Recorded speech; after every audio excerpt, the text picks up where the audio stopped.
said clearly that to treat service personnel differently would be plainly wrong. He was right, Minister, wasn't he?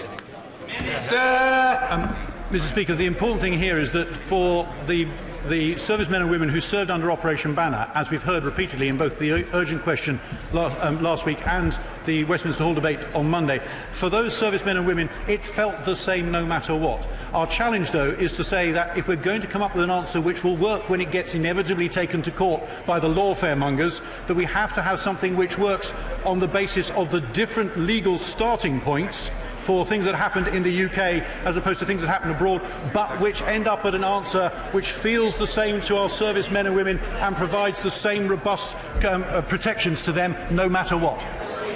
Order. Questions to the Prime Minister. John Woodcock. Question 1, Mr. Speaker. The Prime Minister. Thank you, Mr. Speaker. Mr. Speaker, today marks 2 years since the Manchester Arena attack. It was a cowardly and sickening attack that deliberately targeted innocent and defenceless children. Members from across the House will want to join me in sending my thoughts and prayers to the families and friends of all the victims. And I'm sure members will also want to join me in paying tribute to the immense bravery and courage that the emergency services showed that night. Mr. Speaker, this morning I had meetings with ministerial colleagues and others. In addition to my duties in this House, I shall have further such meetings later today. John Woodcock.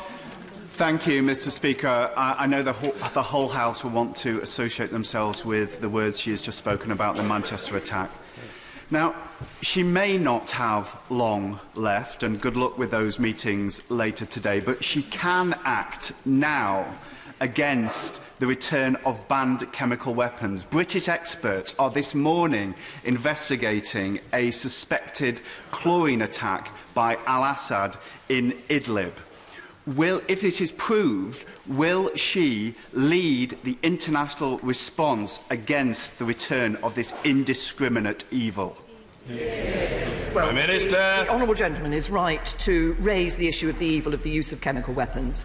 We, of course, acted in Syria with France and the United States when we saw chemical weapons being used in Syria. We, of course, suffered the use of chemical weapons here on the streets of the United Kingdom and took a robust response supported by our international friends and allies. And we condemn all use of chemical weapons. We're in close contact with the United States. We're monitoring the situation closely. And if any use of chemical weapons is confirmed, we'll respond appropriately. But our position is clear. We consider Assad incapable of delivering a lasting peace, and his regime lost its legitimacy due to its atrocities against its own Syrian people. Antoinette Sandbach. Thank you, Mr. Speaker. Does the Prime Minister agree that energy efficiency measures are critical in tackling climate change?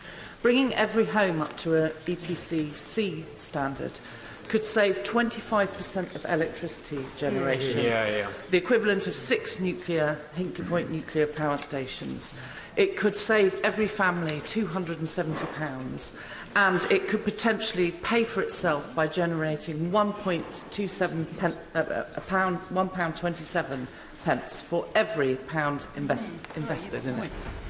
Prime Minister. Well, I think my honourable friend has made an excellent point, and we, like her, absolutely recognise the importance of this issue. So the government is committed to improving energy efficiency in 2.5 million homes by 2030. And our aim is to bring 2.5 million fuel-poor homes up to an Energy Performance Certificate C rating by 2030. And as my honourable friend has said, this will indeed help to save energy and also bring down bills. Jeremy Corbyn. Thank you, Mr. Speaker. I join the Prime Minister in commemorating all the victims of the Manchester bombing 2 years ago. Our thoughts are with the friends and the family of all those that were killed, the survivors, and of course the emergency service workers who gave such heroic service that night. They live with the horrors of this for the rest of their lives, and 10:31 tonight will be a very poignant moment for many people in Manchester. Mr. Speaker, I also want to pay tribute to the last survivor of the Hull headscarf revolutionaries, Yvonne Blenkinsop. She's visiting Parliament today. She led a campaign for basic safety on the UK's fishing fleets in the 1960s, and as a result, many lives were saved. I think people like her have made such an enormous contribution to our national life, they should be recognised for it. I also, Mr. Speaker, want to express on behalf of the Labour Party my outrage that the government has again failed our steel industry, putting 5,000 jobs at risk in British Steel, 20,000 more in the supply chain. This government has failed those people, and even at this late stage, and there is a statement later on today, must step in to save those jobs. Mr. Speaker, could I ask the Prime Minister, why are schools having to close early on Friday afternoon due to spending cuts? Prime Minister. Can I first of all say to the right honourable gentleman, because he has raised the issue of British Steel, and obviously we recognise that this is a worrying time for the thousands of dedicated British steel workers and their families, but also those in the supply chain and local communities. We have indeed, the government has been working tirelessly with the company, with its owner, Greybull Capital, and lenders to explore all potential options to secure a solution for the company. We showed through the ETS agreement that we were willing to act, but we can only act within the law. And it is clear that it would be unlawful to provide a guarantee or loan on the terms requested by the company. We will be working with the company and others and the official receiver in the days and weeks ahead to ensure that we can pursue every step to secure the future of the operations at Scunthorpe, Skinning Grove and on Teesside. My right honourable friend, the Chancellor, has also agreed an indemnity for the official receiver to enable British Steel to continue to operate in the immediate future. There are no job losses at this time, and the official receiver has already said staff will continue to be paid and employed. And my right honourable friend, the Business Secretary, will be updating the House in a statement later this afternoon. And on the issue of schools, as the right honourable gentleman knows, we are putting record levels of funding into our schools. Well, that would explain why 26 schools close early on a Friday every week, because they don't have enough money to keep themselves open. And, Mr. Speaker, there are more than 1,000 schools across England that are turning to crowdfunding websites with a wish list of things they want to raise money to buy. Really exotic things like pencils, like glue, like textbooks. Why are they forced to do this if they allegedly have enough money in the first place? Prime Minister. Right, honourable gentlemen, as I've said here before, and I've just quoted, we are putting record levels of funding into our schools. We have also put in place, to ensure a fairer distribution of the funding between our schools. We are giving every area more money for every pupil in every school. But what is important in our education system is not just about what government puts in, it's about what quality of education is received by the children. There are more children in good and outstanding schools, the disadvantage attainment gap has been narrowed, and record rates of disadvantaged young people are going to university. That's a record to be proud of. Jeremy Corbyn. Mr. Speaker, I don't know if the Prime Minister had a chance to listen to or read the words of the General Secretary of the National Association of Head Teachers. He said, and I quote, "The fact that so many schools are doing this should be ringing serious alarm bells for the government." The Prime Minister doesn't seem to be aware of the crisis that's facing so many in education at the present time. So can she be very clear with the House? Has per pupil funding risen or fallen since 2010? Prime Minister. Right, honourable gentlemen, we're giving every area more money for every pupil in every school. But why are we able to do that? It's because the Conservatives have taken a balanced approach to our economy and managed our finances well. What would Labour give us? £1,000 billion extra in borrowing. That would mean higher taxes, fewer jobs and less money to go into our schools. Jeremy Corbyn. It's out in two ways, Mr. Speaker. One is a Labour government would properly fund our schools. It wouldn't shortchange our children. And we wouldn't use Orwellian words like fair funding while we're cutting. Per pupil funding, Mr. Speaker, just so the Prime Minister understands it, has fallen by 8%. For sixth forms, it's 24%. At the end of last year, the Prime Minister said austerity is over. Maria, who describes herself as a teacher in an underfunded school, wrote to me this week. And she asked this.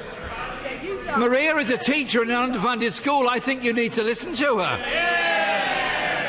When will the government stop making false claims of increased funding for schools and start to tackle the serious problems faced by teachers? When will the cuts end for our children's schools? Prime Minister! I repeat what I said. We are giving every area more money for every pupil in every school. But let's just see the situation that this government inherited and that we would see under a Labour government in the future. Having to spend more on debt interest than on our schools' budget. That's not because of what this government is doing, because we're bringing debt down. It's the legacy left by a Labour government. More money on debt than on our schools. Jeremy Corbyn! What this government has squandered is what it inherited. Children's centres, Sure Start, children taken out of poverty. It's squandered the future for so many of our children. And Order! Mr. Burkhardt. You're an educated young man. When you came into the House, you struck me as a very well-behaved fellow. Calm yourself and listen. Jeremy Corbyn. Mr. Speaker, the Department of Education's funding chief met with school leaders recently, and he told them the first thing to say is obviously they are not generous budgets. He's very, very cautious with his words. They are budgets which leave schools with real pressures to face. Everyone agrees, Mr. Speaker, that our creative industries in this country are an enormous strength to our economy.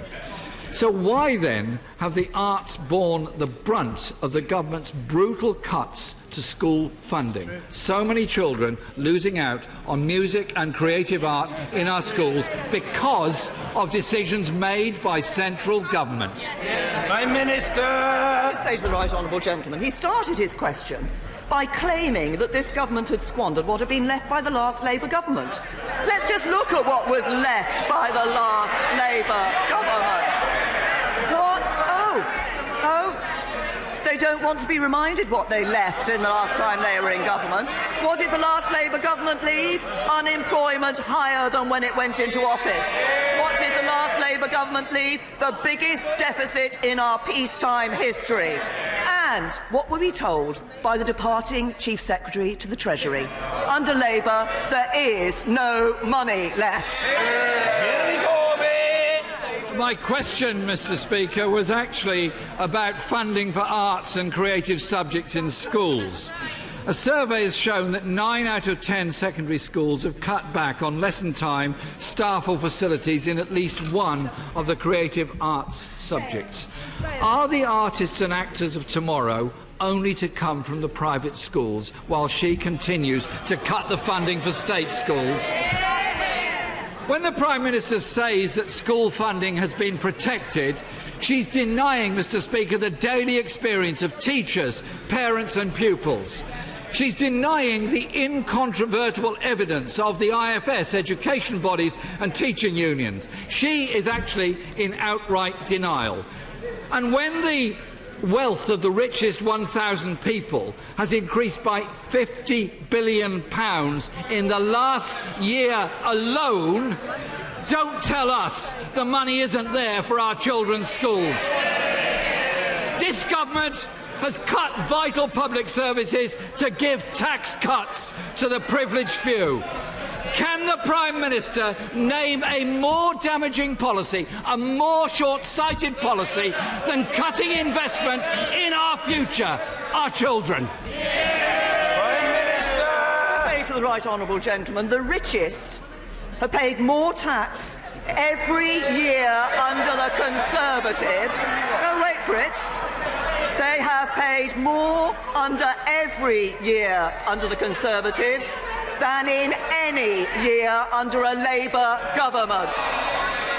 And he talks about what happens in our schools. As I've said, we are putting record funding into our schools. But what matters is the quality of education that our children get. Labour oppose the phonics checks. They want to scrap academies and free schools. They'd abolish SATs. That doesn't help to raise the standards in our schools. But let's just look at the Labour record. When they were in government, standards were lower than they are today. Where they are in government in Wales, standards are lower than in England. And if they were to get into government, we would see more of the same. Lower standards, less opportunity for young people for a brighter future under Labour. It's the Conservative Party that give good quality of education, good jobs and a good future. Mr. Ranil Jayawardena. Thank you, Mr. Speaker. Can my right honourable friend explain why she ordered that the consultation on the Troubles in Northern Ireland should not contain proposals for a statute of limitations, as was reported in the Sunday Telegraph? And can she update us on what the government will actually get on and do?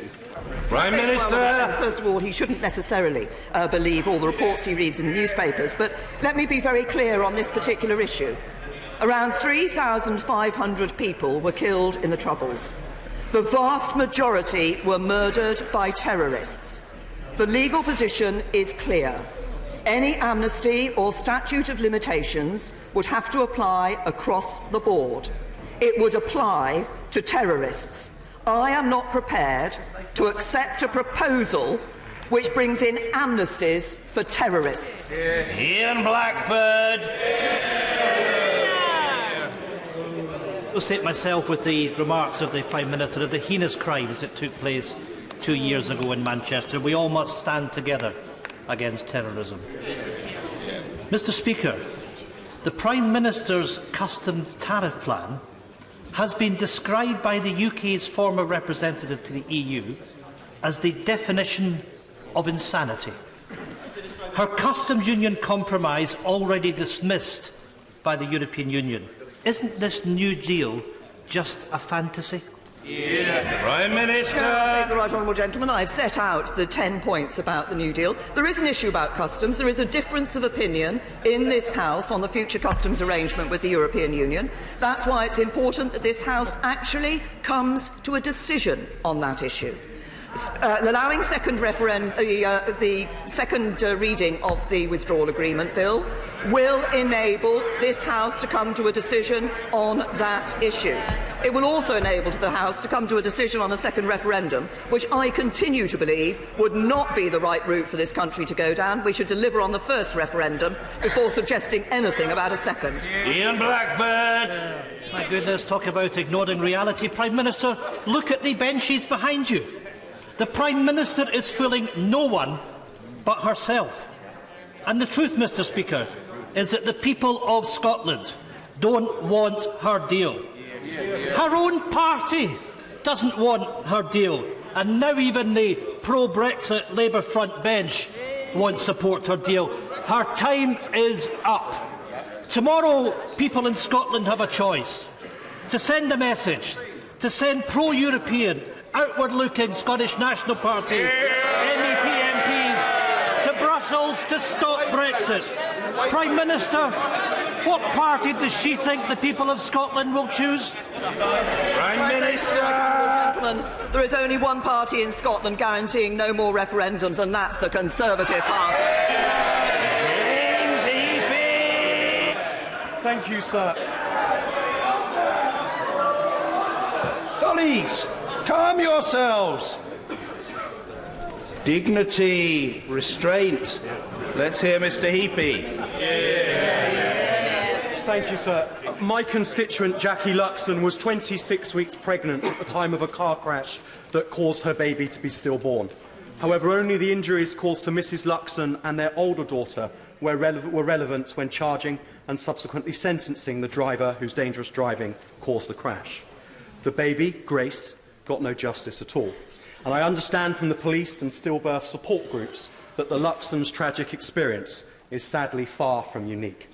Will the Prime Minister look again at the 1988 Road Traffic Act so that those who cause death to viable babies over 24 weeks gestation through dangerous driving can be held responsible for these tragic losses of life? Prime Minister! I say to my honourable friend, first of all, I know that all members from across the House, and it will have been obvious in the response to his question, will want to join me in sending deepest sympathies to my honourable friend's constituent.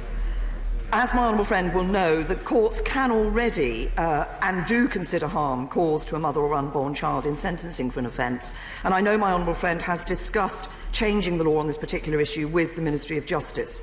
They are concerned that there could be far-reaching unintended consequences of doing so, but I have asked them to keep the law under review. I know that my honourable friend, along with others in this House, will be continuing to work on this issue. I'm sure everybody recognises the compassion that my honourable friend is showing in raising this issue. What we want to ensure is that what he is proposing is not something that could lead to other unintended consequences of the sort that he would not wish to see. Ronnie Cowan. Thank you, Mr. Speaker. Prime Minister, it's been brought to my attention that some children suffering from severe epilepsy have been able to greatly reduce and in some cases end their seizures if they've got access to bedrolite. Due to the cumbersome and discriminatory system this government implemented on the 1st of November 2018, parents are required to travel abroad, pay thousands of pounds and break the law to bring medicine back, or pay extraordinary prices to access bedrolite privately in the UK. Rather than people having to fight for access on a case-by-case basis, will the Prime Minister apply some common sense and show a soupçon of compassion and do everything she can to make medical cannabis available to the many people that are suffering and ensure that those who can benefit do? Prime Minister! Can I say to the honourable gentleman that these are, I fully understand that these cases are desperately difficult and my sympathies are with the families and friends. The government did change the law, as he said, and specialist doctors on the General Medical Council Specialist Register can now prescribe cannabis-based products for medicinal use where there is clinical evidence of benefit. NHS England and the Chief Medical Officer have made it clear that cannabis-based products can be prescribed for medicinal use in appropriate cases, but we must trust doctors to make clinical decisions in the best interests of patients. Kevin Ollinwright. Thank you, Mr. Speaker. When Sally Masterton discovered a £1 billion fraud at Lloyds, the bank sought to discredit her to the regulator, constructively dismissed her and prevented her working with the police investigation, who had described her role as vital. 5 years later, the bank apologised and paid an undisclosed amount of compensation, yet the FCA continued to refuse to investigate. Would the Prime Minister use her powers to compel them to do so and sanction those responsible, including, if relevant, the Chief Executive for those 5 years, Antonio Horta Osorio? I say to my honourable friend, I think obviously it's important to remember that the events at HBOS Reading branch constituted criminal activity, and it's right that those responsible were brought to justice. The FCA are currently conducting 2 investigations into the events at HBOS Reading, including the bank's communications with regulators following the discovery of the misconduct, and Lloyds have appointed a former High Court judge, Dame Linda Dobbs, to consider whether issues related to HBOS Reading were properly investigated and reported by Lloyds Banking Group. Those findings will be shared with the FCA, and I look forward to the conclusion of all those investigations. Toby Perkins. Mr. Speaker, Brampton Primary School in Chesterfield has an exemplary record in special needs education.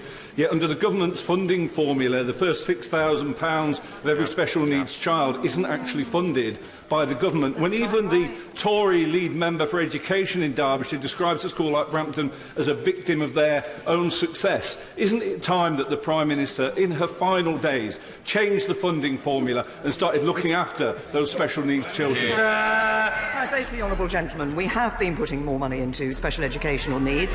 I recognise that for many parents, getting the support that is required for their children can be a difficult process with the local authorities. We recognise the importance of special needs, and that is precisely why we have been putting extra support in there.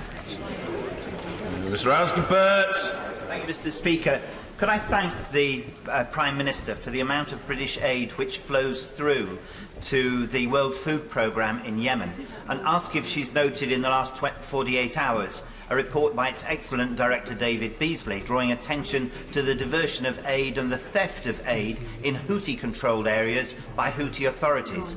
Would she urge the international community to increase the pressure on Houthi leadership to resolve this and and further the efforts for peace in Yemen, rather than take the slightly easy course of always focusing on the Yemeni government and the Saudi-led coalition? Well, my right honourable friend raises a very important point. We are all concerned about the humanitarian situation in the Yemen. As he rightly says, this government has a good record in terms of the amount of money that we are providing, the aid that we are providing to help those in the Yemen. But of course, it is only of benefit if it is able to reach those who need it. And it is incumbent on all parties to ensure that that aid reaches those who need it. We will continue to support the efforts to bring a lasting peace to the Yemen. A political settlement there is the way to get that sustainability and security for the future. But it's incumbent on everybody to make sure that the aid that is being provided for those who are desperately in need is able to reach those who need it most. Stephen Morgan. Thank you, Mr. Speaker. On the 5th of June, the eyes of the world will be on Portsmouth for D-Day 75. Events planned will give justice to the sacrifices made by veterans, like my own grandfather, and will show Portsmouth to be a place that fosters a legacy of remembrance, reflection and reconciliation. Our allies in World War II, Australia, New Zealand, Canada and the US, have all taken the steps to ensure coroners record suicide amongst the veteran community. Prime Minister, why don't we? Prime Minister. Can I say, first of all, to the honourable gentleman that it is indeed right that the eyes of the world will be on Portsmouth for the D-Day National Commemorative event. This will be putting our veterans first. It remembers their sacrifices and their achievements, and we will highlight the historic strength of the Western Alliance and the transatlantic partnership. He's raised a specific issue in relation to the coroner's reports, and I will write to him in response to that. But can I say that I look forward, as do others, to being in Portsmouth to commemorate this very important anniversary. Mr. Ian Duncan-Smith. Mr. Speaker, 43 years ago, I, like many others, was ordered to serve in Northern Ireland to keep the peace by terrorists attacking and killing civilians in Northern Ireland. Many of my colleagues and others did not come back, including one, Robert Nairac, a friend, who was tortured, murdered, and his body has never been found, nor his murderers ever been brought to justice. I simply say to my right honourable friend that in answer to our honourable friend's earlier question, she talked about an amnesty. I must tell her that none of those who served have called for an amnesty. What they have called for is fairness and justice. Many, many old veterans now are finding, having been cleared decades ago, that the PSNI is now proceeding against them with no new evidence. Can I please ask her, will she answer me, how is it that I can say to my old colleagues that this government has not abandoned them? Prime Minister. My right honourable friend, we absolutely value the service that he and others did in Northern Ireland. This was a very difficult time for a part of the United Kingdom, and the work that the police did and that the armed forces did in Northern Ireland during that time was absolutely crucial. We are pleased that we've seen the peace that has come since the Belfast Good Friday Agreement, but there was obviously much injury and loss of life during the Troubles. As I indicated earlier, around 3,500 people were killed during the Troubles. The vast majority of those were murdered by terrorists. My right honourable friend talks about a fair and just system. We want to ensure that there is a fair and just system that is working across the board to deal with these legacy issues. But what is happening at the moment is that there is a disproportionate emphasis in terms of cases that involve the police and the armed forces. There are cases involving terrorists that are being looked into, but I think people would recognise that there is a disproportionate emphasis on the police and armed forces. What is important is that we therefore bring in a system which has full support and which will enable people to see that fairness and justice being applied. That is what the Secretary of State for Northern Ireland is working on. She has been working on that with the various political parties in Northern Ireland, and it is what we will, in due course, put forward. We recognise the sacrifice and the bravery and determination of our armed forces and the work they did in Northern Ireland, and we too want to see fairness and justice. Karen Bach. Speaker, it took time to get there, but the Prime Minister has now recognised that a no-deal Brexit is not a viable option. But she knows, as well as the rest of us, that many of her potential successors do not feel the same way. So can she tell us whether she agrees with her Brexit Secretary, amongst others, who thinks that we should be spending the coming months stepping up preparations for a no-deal Brexit, or with her Chancellor, who has issued an edict that no more Treasury money should be spent on preparing for a no-deal Brexit?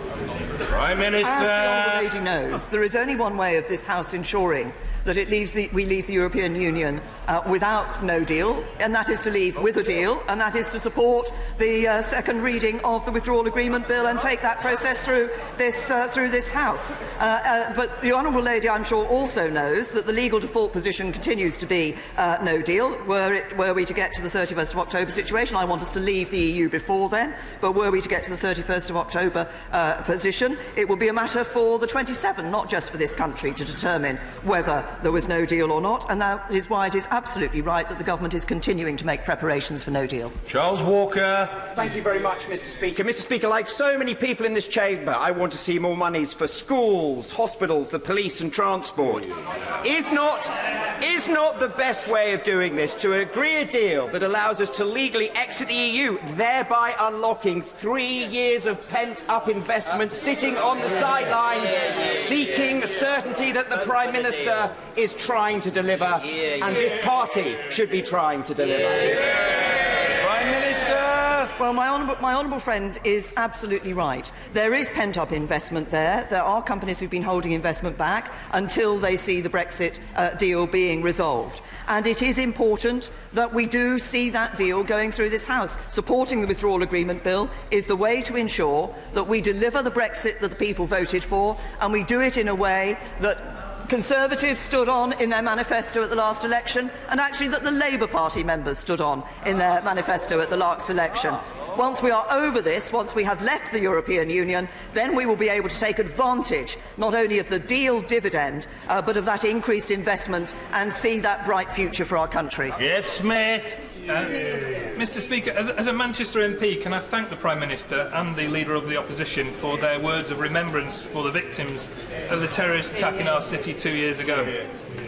In the light of concerns expressed about delays in accessing compensation and the amounts offered to victims following the attack, will the Government give consideration, when the Criminal Injuries Compensation Scheme is reviewed this year, to establishing a separate government funding pot for victims of terrorist attacks, so it doesn't have to be taken from the Criminal Injuries Compensation Authority funding, and so we can give more flexible and immediate support to victims of terror attacks?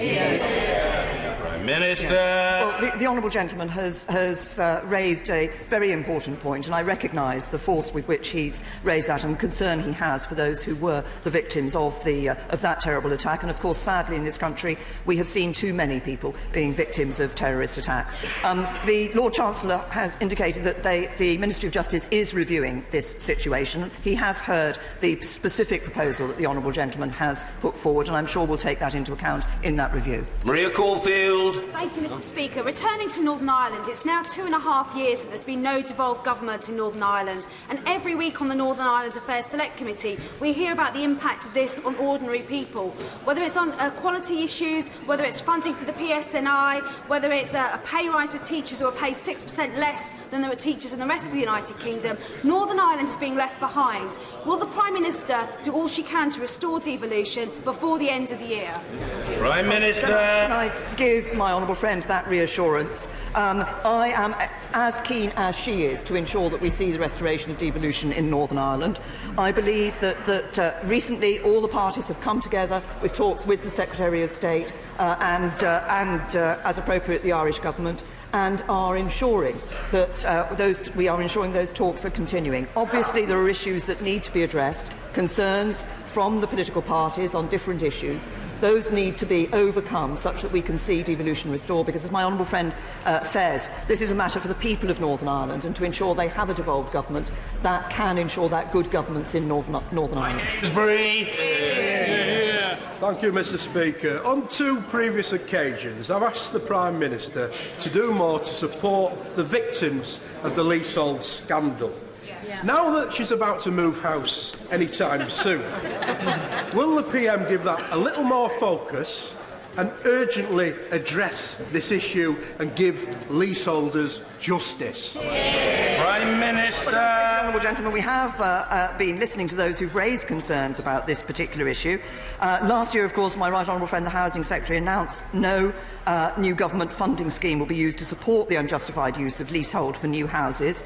We have had a technical consultation on how to improve the market for consumers. We're analysing the responses to that. We'll respond to that and the recent Select Committee report on leasehold reform shortly, and we will introduce legislation in due course. Patterson. Mr. Speaker, in reply to my right honourable friend for Chingford and Woodford Green, the Prime Minister quite rightly paid tribute to the 300,000 security personnel who, through their courage, professionalism and skill, maintained the rule of law, without which the Belfast Agreement would never have been signed. Correct. But she didn't quite answer his question.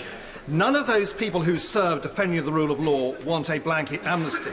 What they want is a categorical assurance that the prosecuting authorities, within the existing framework of law, will not bring forward a fresh process, and that it is categorical, clear new evidence, and there is an assurance, and no doubt whatever, that a fair trial will proceed. Well, can I say, Prime Minister, friend, I absolutely appreciate the point that he and our right honourable friend, the member for Chingford and Wood Green, has made in relation to this issue.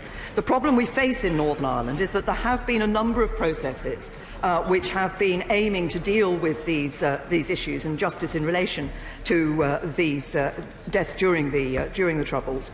But all of the processes that have been followed so far have been found to be flawed in some way. That is why it is necessary to go through this, the work that we have been doing, to find a process that will not be flawed, that will be legally supportable, and that will enable the fairness and justice that we all want to see to be brought to the fore. Laura Smith. Thank you, Mr. Speaker. During the 2017 election campaign, the Prime Minister acknowledged that our social care system is broken and promised to fix it. Yet, the CEO of a care provider in Crewe and Nantwich recently told me that the decision to cut sleep-in pay for care workers by up to £400 a month is a direct result of underfunding in the care sector. Will the Prime Minister consider bringing legislation to ensure sleep-in shifts attract at least the national living wage and provide the necessary funding to local authorities so that it is possible to give care workers the pay that they deserve? Prime Minister. This issue of sleeping cover and pay for sleeping cover has been one that the government has been dealing with. We have had to address this as a direct result of a court case that was taken. We have been responding to that court case. I recognise the issue about the question of pay for sleeping cover, and it's one. And in relation to the wider issue of social care, yes, we are going to bring forward proposals in relation to social care. We want to ensure that we have a sustainable social care system for the future. Pauline Latham. Would the Prime Minister welcome with me the launch of Radio Reminisce, a fantastic new dementia-friendly radio? It's a subscription-based radio service designed to help and comfort people over 70 with early onset dementia, produced and developed in Belper in my constituency. Prime Minister. Can I say to my honourable friend, first of all, I thank her for raising this issue and for raising the issue of support, particularly with people with early onset dementia, and for highlighting this new radio service. As she will know, the government is committed to double spending on research in dementia by 2020. But in relation to the radio service, this is obviously a very practical way of providing support for people with early onset dementia, and I'm happy to join my honourable friend in welcoming this excellent radio service. I'm sure it's going to provide very important help to those who are suffering with dementia. Thank you, Mr. Speaker. The Prime Minister must be considering her legacy, and she said she wanted to correct burning injustice. So will she commit to supporting legislation such as that proposed by my honourable friend, the member for Kingston upon Hull North, so that abortion in Northern Ireland becomes a health, not a criminal matter, and that as soon as possible women have equal rights across the whole of the United Kingdom? Prime Minister. My view on what should happen in relation to abortion has been clear. I've made that clear in the past. But this is a devolved issue, and we believe this is something that should be addressed by the devolved administration in Northern Ireland, where that's restored. Mr. Speaker, as we look forward to the visit by the President of the United States, will the Prime Minister... Will my right honourable friend agree with me that it is in the national interest that we support his visit, unite across the House and across the country to make a success of the visit so that our special relationship endures and grows and supports the success of this country as we exit the EU? Prime Minister. Can I thank my honourable friend for raising this issue, and he is absolutely right. We are looking forward to the state visit of the President of the United States. We are also looking forward to the fact that President Trump will be joining myself and other leaders to commemorate the 75th anniversary of D-Day. This is an important commemoration when we will be recognising, as I said earlier in response to the honourable member from Portsmouth, the sacrifice that was made by British armed forces, by American armed forces and others from so many other countries to ensure the freedom of Europe. And my honourable friend is also right. We have a deep and special relationship with the United States of America. It is important. That is our closest security and defence relationship, our deepest security and defence relationship. It is a relationship that has helped to keep peace around the world. It is one we want to see continuing, and every member of this House should welcome the President of the United States of America here to the UK. Praise Lord! We have repeatedly heard from the Prime Minister, and it would be, and I quote, an unforgivable breach of trust in our democracy if we fail to deliver Brexit. Yet if the polls are correct, Scotland will be sending a clear message tomorrow that it wants to remain in Europe by increasing its number of SNP MEPs whilst wiping out the Tories. Should Scotland increase its number of pro-EU MEPs tomorrow, will the Prime Minister finally listen to the people of Scotland who want to determine their own future as an independent European nation, or will they breach their trust, leaving Scotland's people with Boris's Brexit Britain? Well, I suggest if the honourable gentleman wants to listen to the people of Scotland and their view on their future, he actually starts listening to the decision they took in 2014 to remain part of the United Kingdom. Dr. Philip Lee. Thank you, Mr. Speaker. If polling is to be believed, the winning party in tomorrow's Euro elections will be the Brexit Party. This party, in contrast to the Vote Leave campaign in 2016, has clearly stated that no-deal Brexit is its policy. On the basis of normal turnout, that means that between 6 and 7 million people will have voted for no deal, which begs the question, what of the other 10 million Brexit voters in 2016? It concerns me, and has long concerned me, that we don't have the consent here in this House to deliver the Brexit that is likely to emanate from this House. With that in mind, and I congratulate the Prime Minister on the first steps yesterday towards acknowledging this, can she commit towards reaching out across this House in order to bring about the vote which remains to take place, which is the choice between having a final say of the British public or a no-deal Brexit? Prime Minister. I say to my honourable friend that I don't recognise actually the choice that he has set out, and for this reason. First of all, as I said earlier, I have not changed my view on a second referendum. I've been clear that I believe this House should be delivering on the result of the first referendum. And the choice that is before this House, I believe, is that whether or not it wants to deliver on the result of the first referendum and deliver on the manifestos on which the majority of members of this House stood, which were clear that we wanted to do that with a deal. We can do that. We can do that by giving second reading to the withdrawal agreement bill, seeing that bill through this House, seeing that bill get royal assent, ratify the treaty and leave the European Union. Thank you, Mr. Speaker. Universal credit was today condemned again by the UN Special Rapporteur, who likened DWP policy to creating modern versions of 19th century workhouses. A leaked memo has revealed that the DWP is doubling down, promoting universal credit with an aggressive PR campaign, including a BBC documentary and adverts seen in today's Metro, which DWP officials state, and I quote, won't look like DWP or Universal Credit.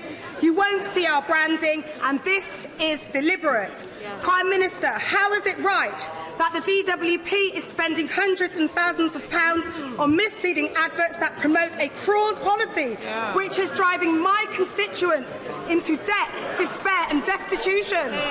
Prime Minister! What the Department for Work and Pensions is doing is spending not just its resources but its effort, and I thank all the staff in DWP for this, in out there helping people into the workplace and ensuring that when they're in the workplace they are able to keep more of the money that they earn. Steve Double! Thank you, Mr. Speaker.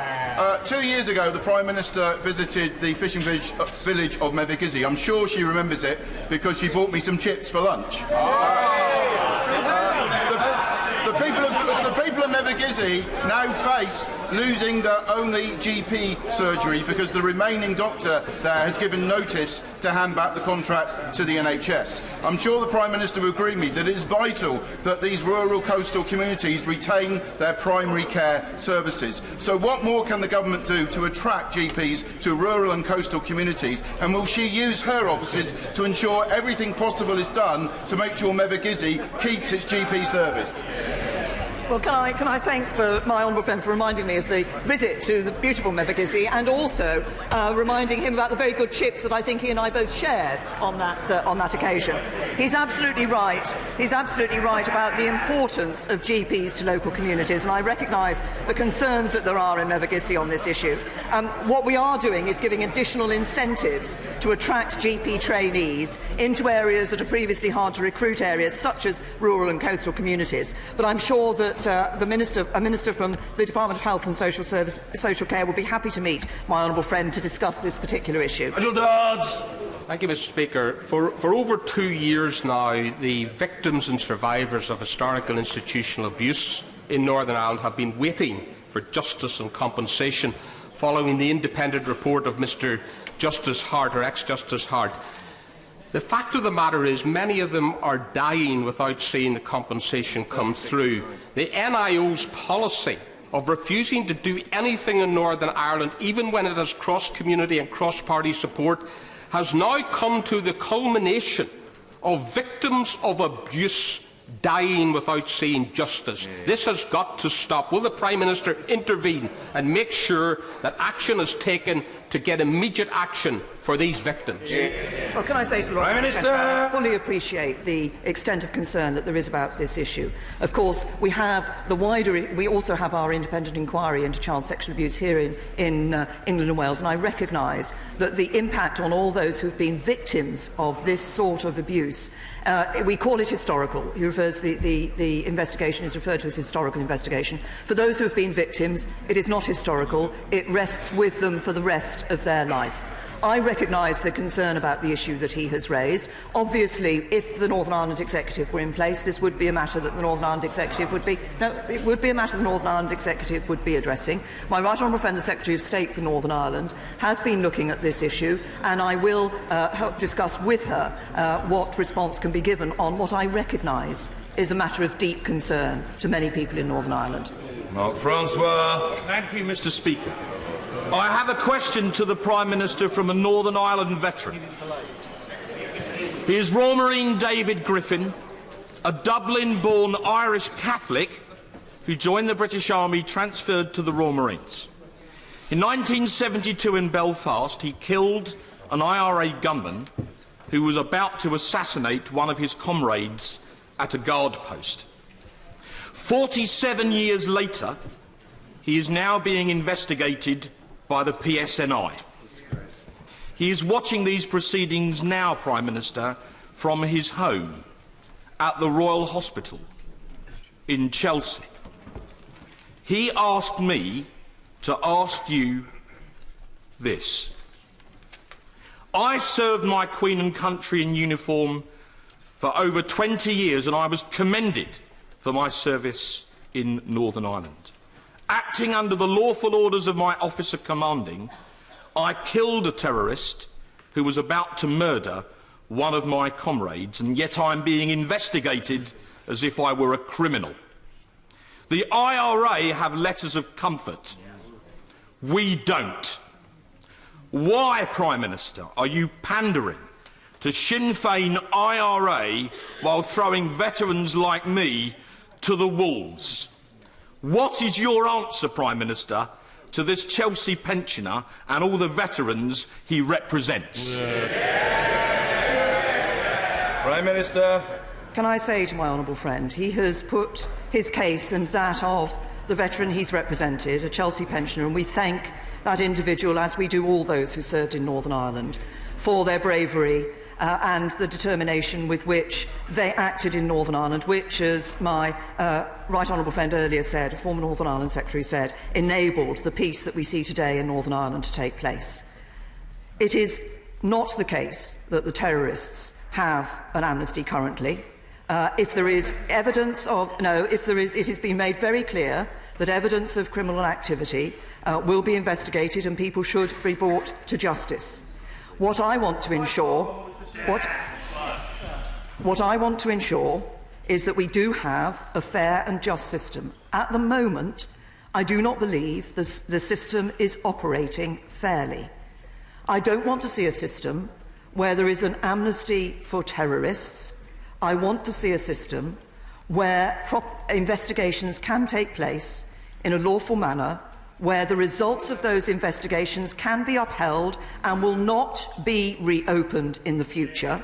And in order to do that, we need to change the current system, and that is what we will do. Mr. Speaker, over the last few days I've received distressed emails from a number of constituents who are EU citizens living in the UK but who won't be able to vote tomorrow. Their predicament arises because of the Prime Minister's government's late decision to participate in the elections, which didn't give many EU citizens enough time to fill out the necessary form declaring that they won't be voting elsewhere. Will the Prime Minister use all the power of her office to take immediate steps this afternoon to make sure that the necessary form is made available at polling stations tomorrow so that EU citizens living in the United Kingdom won't be disenfranchised? Well, can I say to the honourable lady that we take every step to make sure that those who are entitled to vote in elections are indeed able to do so. But can I just say, she says it was a late decision by the government to enter into the European elections. Of course, that decision was taken because of a decision by this House not to agree on the 29th of March that we would agree the deal such that it would not have been necessary to hold European elections. Johnny Mercer. Thank you very much, Mr. Speaker. I think the Prime Minister in this House is beginning to understand the level of fury of veterans in this country when it comes to their treatment by this place over the years. But the most disturbing part of last weekend is this insinuation of equivocation between those who got up in the morning to go and murder women and children and civilians, and those who donned a uniform to go and protect the Crown. Can the Prime Minister take this opportunity now to tell the nation she sees no equivocation whatsoever between those two groups, and that the line that preferential treatment should not be given to veterans is not right? Can I say to my honourable friend, it is absolutely clear, I would have hoped from everything that I have said at this dispatch box, that I value the sacrifice, the bravery, the commitment of our armed forces, whose work in Northern Ireland, alongside the police in Northern Ireland and others, enabled us to get to the stage today that we have the Belfast Good Friday Agreement and the peace that we have had in Northern Ireland for many years now, and long may that continue.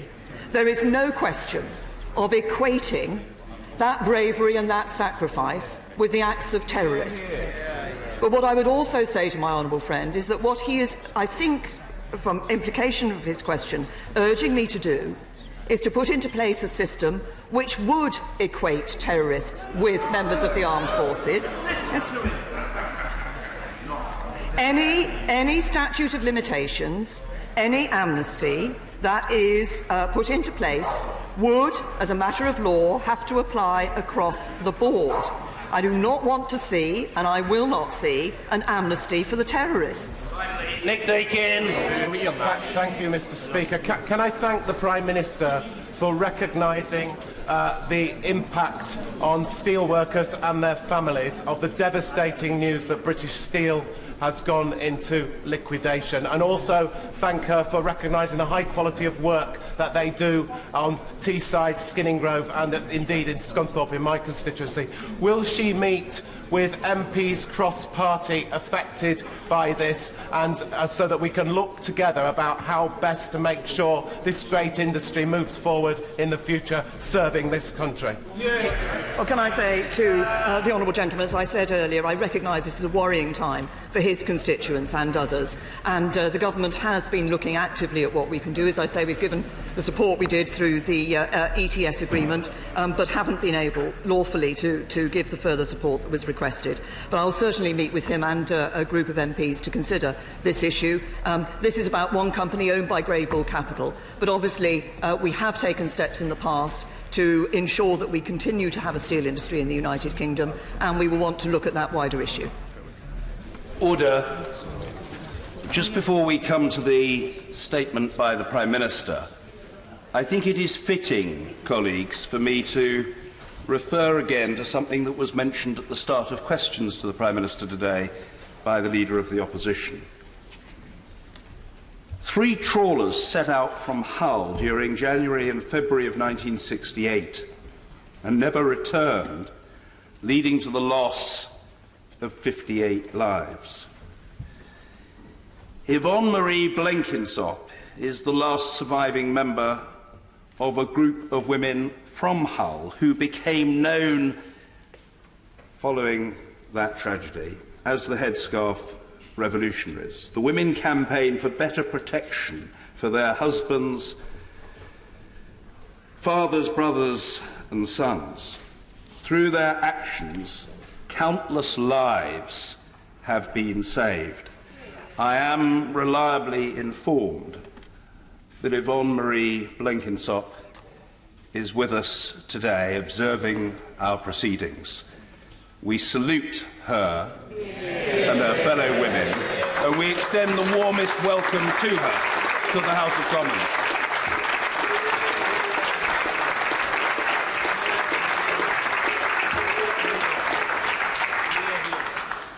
Order.